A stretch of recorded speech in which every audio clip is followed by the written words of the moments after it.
C'est un problème nouveau qui est en train de bousculer beaucoup de certitudes qu'on avait.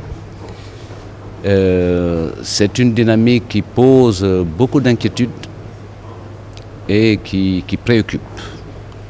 Puisque à l'origine, les réseaux sociaux ou les médias sociaux étaient destinés à créer du lien social. Mais tel qu'on en voit l'usage pratiquement chez nous, c'est l'effet contraire. C'est comme s'il défaisait le lien social. Donc il nous faut apprendre à nous approprier cet outil et en faire un élément de lien social. Mais nous pouvons le constater aujourd'hui, c'est une grosse difficulté dans les relations sociales. Beaucoup d'images travestissent la réalité, ne donnent pas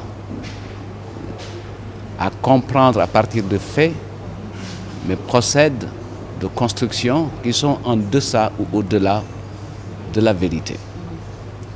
Et de ce point de vue-là, incontestablement, il se pose un problème de crédibilité du message ou de l'information.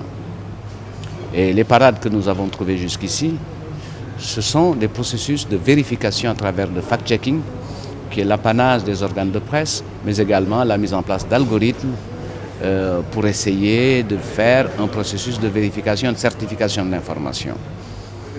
Mais il y faut beaucoup de régulation, puisque ça porte atteinte à l'intégrité des gens, à leur honorabilité. Il faut de la régulation, mais il faut également un dispositif législatif et réglementaire pour accompagner l'usage conformément aux destinations, c'est-à-dire canaux d'échange, mécanismes de mise en relation les uns avec les autres. Et la régulation, c'est un processus de concertation, de conversation et de dialogue pour utiliser au mieux et gérer un secteur au mieux. C'est un secteur naissant. Le droit relatif aux médias et aux technologies de l'information et de la communication est un droit naissant.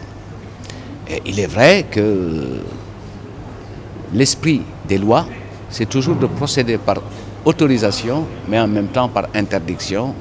Et quand il y a effectivement des égards qui ne sont pas tenus par rapport à la loi ou franchissement des lignes jaunes, il est évident qu'il y a un système de sanctions.